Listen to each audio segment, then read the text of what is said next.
مفتی طارق مسعود, famous scholar. تو میرا ایک دفعہ جب میں نے شادی کا ارادہ کیا تو جن سے ارادہ کیا ان کے 2 بچے بھی تھے, وہ بھی جہیز میں مل رہے تھے مجھے. میں ذہنی طور پر اس وقت اس کے لیے تیار نہیں تھا. اچھا, میرے اس طرح کے بیان سن کے نا, اب میں نے جب بیان کیا نا, میں نے بیچاری نابینا لڑکیوں کو پیغام بھیجا, لنگڑیوں کو اور لکوا کی مریضوں کو بھی پیغام بھیجا اس وقت. تو بھائی اس وقت بھیجا تھا, اب نہیں بھیج رہا.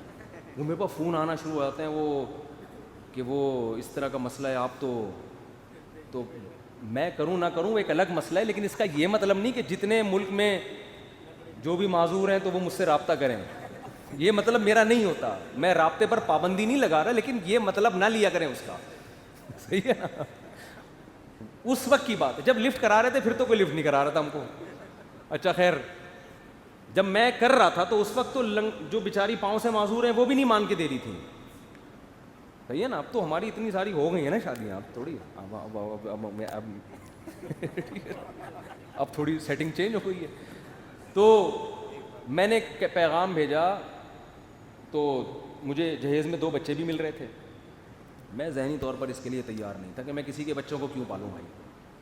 تو مجھے یاد ہے میں جامعۃ الرشید میں آیا, ہمارے ایک استاذ تھے, ان سے بھی میں نے سمجھایا یار رشتہ اچھا ہے لیکن یار 2 بچے کسی کے میں کیوں رکھوں. تو انہوں نے فوراً قرآن کی آیت پڑھ دی نا. اچھا, بچوں میں کوئی خرابی نہیں, کچھ بھی نہیں. مجھے پتا تھا شاید میرے رشتہ دار بھی اس پہ ناک منہ بنائیں کہ یار ہم کسی کے بچوں کو اپنے خاندان میں کیوں لے کر آئیں. بہت عجیب سے مسائل کھڑے ہو رہے تھے. یقین نہیں تھا. ہمارے خاندان نے اللہ کا شکر ہے ان کو رکھا بہت اچھی طرح سے, لیکن میرے ذہنی طور پر کہ بھئی یہ کیوں. تو مجھے وہ قرآن کی آیت ہمارے ایک استاذ نے پڑھ کے سنائی. بعض آیتیں آپ صبح شام پڑھتے ہیں لیکن مستحضر نہیں ہوتی. وہ آیت یہ پڑھی انہوں نے, وَرَبَائِبُكُمُ اللَّاتِي فِي حُجُورِكُم مِّن نِّسَائِكُمُ اللَّاتِي دَخَلْتُم بِهِنَّ. بہت دلچسپ واقعہ ہے کہ اللہ نے قرآن میں فرمایا تم پر تمہاری مائیں حرام, ان سے نکاح نہیں کر سکتے, تمہاری بیٹیاں حرام, تمہاری بہنیں حرام, دودھ شریک بہنیں حرام. یہ سب رشتوں کا نام لیے. پھپھی سے نکاح نہیں, خالہ سے نکاح نہیں, اور ان سوتیلی بیٹیوں سے بھی نکاح نہیں کر سکتے جو تمہاری گود میں پلتی ہیں. آئی بات سمجھ؟ اب میں بہت عرصے سے حیران ہوتا تھا کہ بھئی سوتیلی بیٹی تو گود میں پلے نہ پلے, نکاح بہرحال اس سے کیا ہے, حرام ہے نا. نہیں آ رہی بات سمجھ میں بھائی. گود میں تو ہم ماں کی بھی پلتے ہیں. اللہ نے کہا تم پر تمہاری مائیں حرام, یہ نہیں کہا وہ مائیں جن کی گود میں تم پلتے ہو. کیا خیال ہے بھائی, پلتے ہی ہیں نا, لیکن اللہ نے اس صفت کو ہائی لائٹ نہیں کیا. تم پر تمہاری بیٹیاں, سگی بیٹیاں بھی حرام جو تمہاری گود میں پلتی ہیں, یہ نہیں کہا بس بیٹیاں حرام. بہنیں حرام جن کے ساتھ تم ایک گود میں پلتے ہو, یہ نہیں کہا بس تمہاری بہنیں حرام. ستیلی بیٹی کا ذکر آیا تو تمہاری وہ ستیلی بیٹیاں جو تمہاری گود میں پلتی ہیں آئیں. میں یہ آیت پہ ہمیشہ حیران ہوتا تھا کہ قرآن نے اس کو ذکر کیوں کیا ہے, حالانکہ جیسے سگی بیٹی آپ کی گود میں پلے یا کسی اور کی گود میں پلے, نکاح اس سے کیا ہے, حرام ہے. آپ اپنی ماں کی گود میں پلے نہ پلے, ماں سے نکاح کیا ہے, حرام ہے. سوتیلی بیٹی آپ کی گود میں پلے یا نہ پلے, آپ کے لیے نکاح اس سے حرام ہے کہ نہیں ہے. لیکن پھر قرآن کی ذکر کیوں کر رہا ہے جب اس شرط کا کوئی فائدہ ہی نہیں ہے. یہ میرے ذہن میں ایک اشکال تھا جس کے جواب کی طرف میں نے کبھی سوچا بھی نہیں کہ اللہ کا کلام میں کوئی حکمت ہوگی, ہر چیز ہمیں تھوڑی معلوم ہوتی ہے.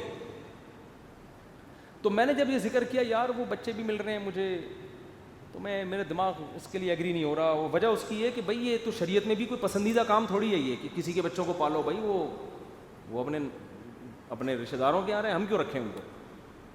تو انہوں نے فوراً قرآن کی آیت پڑھی, وَرَبَائِبُكُمُ اللَّاتِي, تمہاری وہ ستیلی بیٹیاں جو تمہاری گود میں پلتی ہیں. انہوں نے کہا یہ قرآن نے گود میں پلنے کا ذکر اس لیے کیا کہ عام طور پہ صحابہ جب کسی بچوں والی عورت سے شادی کرتے تھے تو چھوٹے بچے خود ہی پالتے تھے. تو یہ رواج تھا, تو اس رواج کو قرآن نے کیا کر دیا, ہائی لائٹ. میرے ذہن میں آیا قرآن اس رواج کو کیوں ہائی لائٹ کر رہا ہے. اس رواج کو ہائی لائٹ نہیں کر رہا. سگی ماؤں کی گود میں بھی تو پلتے تھے لوگ, سگی بیٹیوں کو بھی تو صحابہ گود میں پالتے تھے, ان کا ذکر نہیں کر رہا. اس صفت کو ہائی لائٹ اس لیے کر رہا ہے, اللہ کو پتا ہے کہ سگی بیٹیاں ہمیشہ گودوں میں ہی پلیں گی باپ کے, اور آپ ہمیشہ اپنی ماں کی گودوں میں پلو گے. ایک دور آنے والا ہے کہ سوتیلی بیٹی کو کوئی گود میں پالنے کے لیے تیار نہیں ہوگا. اس لیے اللہ نے اس صفت کو ہائی لائٹ کر دیا کہ تمہاری وہ سوتیلی بیٹیاں جو تمہاری گود میں پلیوں. میں نے کہا قرآن سے دلیل مل گئی, میرے الفاظ تھے, میں نے کہا کسی کا باپ مجھے اس نکاح سے روک کے دکھائے, ایسی کی تیسی. ہزاروں تو دلبر ہیں, کس کس کو دے دل والا ہمارا حساب نہیں ہے. ہمارا دلبر کون ہے؟ خدا ہے. بھاڑ میں جائے ہندو کیا کہتا ہے, بھاڑ میں جائے میرا, میں نے تو یہاں تک کہا میری ماں کیا کہتی ہے, میرا بھائی کیا کہتے ہیں, میری بہن کیا کہتی ہے, میرا ماموں کیا کہتا ہے, میرا چاچا کیا کہتا ہے, میرا پھپھا کیا کہتا ہے, بھاڑ میں جائے ایسی کی تیسی. خدا کے آگے کسی کی نہیں چلے گی.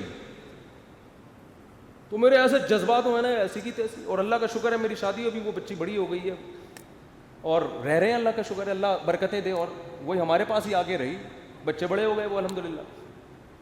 تو یہ 2008 یا 9 کی بات ہے. میں اتنا نیک نہیں ہوں جتنا آپ مجھے سمجھنا ہوں, اور اتنے نیک, اللہ اتنا فری ہونے کی ضرورت نہیں ہے.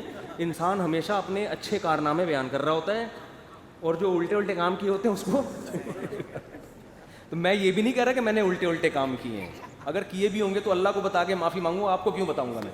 میرا مطلب زیادہ فری ہونے کی ضرورت نہیں ہے کہ آپ وہ جوش میں آ گئے, ارے مفتی صاحب. وہ بہت لوگ, بندے کو تباہ پبلک کرتی ہے. انسان کو اپنے عیب پتہ ہوتے ہیں, لیکن جب لوگ اس کی تعریفیں کرتے ہیں نا تو انسان اپنے عیب بھول جاتے ہیں. انسان کہتے ہیں یہ صحیح کہہ رہا ہے, اصل میں تو میں یہ ہے جو میں ہوں, اور یہ بگاڑتے ہیں, برباد کر دیتے ہیں. تو اس لیے زیادہ, ہر آدمی کی زندگی میں کچھ برے اعمال کچھ اچھے اعمال ہوتے ہیں, لیکن بتانے کا میرا مقصد یہ ہے کہ اسلام نے ہم میں کتنا کانفیڈنس پیدا کر دیا, کتنا کانفیڈنس کہ یار اب ہمیں سند مل گئی, بھی ٹھیک ہے, بڑھ میں جائے پبلک کیا کہہ رہی ہے. ہاں آپ کے دوسرے مسائل ہوں تو ایک الگ بات ہے. اب یہ نہیں کہ ایک دم یہ شروع کر دیں, میرے سے مشورہ پہلے لے لیں. بعض دفعہ نہیں ایڈجسٹ ہو پاتی, بعض دفعہ نخرے ہوتے ہیں, بعض دفعہ اور لینے کے دینے بھی پڑ سکتے ہیں اس میں. وہ جیسے دوسری شادی کی اسلام نے ترغیب دی ہے, لیکن یہ تو نہیں کہ جہاں چاہے اٹھا کے کر لو. تو آپ میں حوصلہ ہے نہیں ہے, پھر اس کے سائڈ افیکٹ برداشت کر سکتی, تو سب چیزیں دیکھنی پڑتی ہیں نا. تو میں یہ بتا رہا ہوں کہ اسلام آپ کی ٹینشن کو کیا کر دیتا ہے, ختم. تو بس اللہ کے لیے یار. تو اس نے اتنی اس آیت نے مجھ میں کیا پیدا کر دیا, کانفیڈنس. میری اپنی بچی کی شادی میں نے بہت کم عمری میں کی ہے, بالغ ہوتے ہی رشتہ آ گیا تھا. اور بعض لوگوں نے کہا یہ کیا ہو رہا ہے, میں نے کہا بھائی رشتہ بھی ٹھیک ہے, کوئی مجھے سائڈ افیکٹ بھی نہیں لگ رہا اس کا, اللہ کہہ رہا ہے جلدی کرو, بھاڑ میں جائے. محلے والے کیا کہہ رہے ہیں, بھاڑ میں جائے. یہ بھاڑ میں جائے گا لفظ یاد رکھ لیں. وہ کیا کہہ رہا ہے, فلانا کیا کہہ رہا ہے, ڈمکانا کیا. بھائی اللہ نے حکم دیا. ہاں بچی سے پوچھ لو, اس پہ زبردستی نہ ڈالو, کوئی اگلا نہ راضی ہو تو پھر تو اللہ ہی کہہ رہا ہے پھر نہیں کرو. یہاں بھی اللہ نے 2 اور 2 4 کی طرح ہمیں کیا کر دیا, اللہ کہہ رہا ہے بھائی اگلا خوش نہیں ہے پھر نہیں کر سکتے آپ, پھر زبردستی نہیں ہے. ماں باپ اللہ کو نہیں مان رہے آج کل, لہذا ساری سیٹنگ کیا ہوئی ہے, آؤٹ.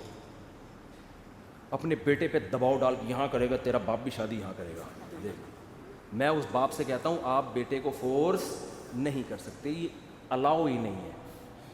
اب یہ ٹینشن باپ کی خود کی پالی ہوئی ہے نا, کیا خیال ہے کہ یہاں کیوں کر رہا ہے وہاں کیوں نہیں کر رہا.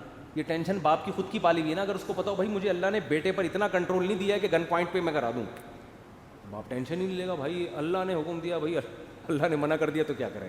نیچے لوگوں نے نا کمنٹس کیے ہوتے, مجھے بعض لوگوں نے مرشد نام رکھا تھا میرا, وہی مرشد نے کہہ دیا اب تو ہم کریں گے. تو کچھ لوگ مجھے مرشد مانتے ہیں, پیر مرشد مانتے ہیں نا, بعض لوگ کچھ عقیدت میں ہیں, وہ مرشد نے بول دیا بس اب کیا ہے, اپ سائڈ ہے بس. تو بعض لوگوں کے پیر ہوتے ہیں وہ کہتے ہیں پیر صاحب نے کہہ دیا. تو بھائی اصل ہمارا پیر کون ہے, اللہ. اللہ نے کہہ دیا, جاؤ بھائی تمہاری ایسی کی تیسی یار, ہمارے لیے تو مسئلہ کیا ہے.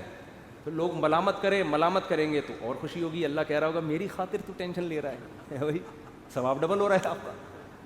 تو اسلام کے علاوہ بھائی ہمارے پاس کوئی آپشن نہیں ہے, مجبور ہیں. کوئی ہم سے غیر مسلم پوچھتا ہے نا کیوں اسلام ہے, بھائی ہے ہی نہیں یار, تم بتاؤ کیسے چلے پھر زندگی, تم بتاؤ نا. تمہارے پاس تو کوئی پیپر ہی نہیں ہے, ایگزامینیشن ہال میں بیٹھ کے میں کیا پکوڑے کھاؤں, یہاں کیا کروں بیٹھ کے. میرے پاس تو یہی پیپر ہے جو سمجھ میں بھی آ رہا ہے, فطرت کو اپیل بھی کر رہا ہے, لکھا ہوا بھی سمجھ میں آ رہا ہے کیا ہے. وہ میرے گھر والوں نے قبول کیا, اللہ کا شکر ہے. ایسے نہیں ہمارے خاندان والے, میں مثال دے رہا ہوں. وہ بھاڑ میں جو میں نے سب ماموں چاچے کو پھینک دیا نا, مجھے ضرورت نہیں تھی, میں تو اپنے اندر کانفیڈنس پیدا کرنے کے لیے. ورنہ میرے ماموں بھی بیان سنتے ہیں, میرے چاچو واچو بھی سب سن رہے ہوتے ہیں. واپس آ جائیں بھاڑ سے آپ سب لوگ. میں نے صرف فار ایگزامپل بھاڑ میں بھیجا ہے سب کو, یہ صرف فار ایگزامپل تھا. واپس آ جائیں. کسی نے مخالفت نہیں کی, میں ایک مثال دے رہا تھا کہ کر سکتے تھے. تو اللہ تعالیٰ ہمیں سمجھنے کی عمل کی توفیق عطا فرمائے, آخرت پہ عقیدہ ہمارا مضبوط فرمائے. اس کے بغیر کام بنے گا نہیں.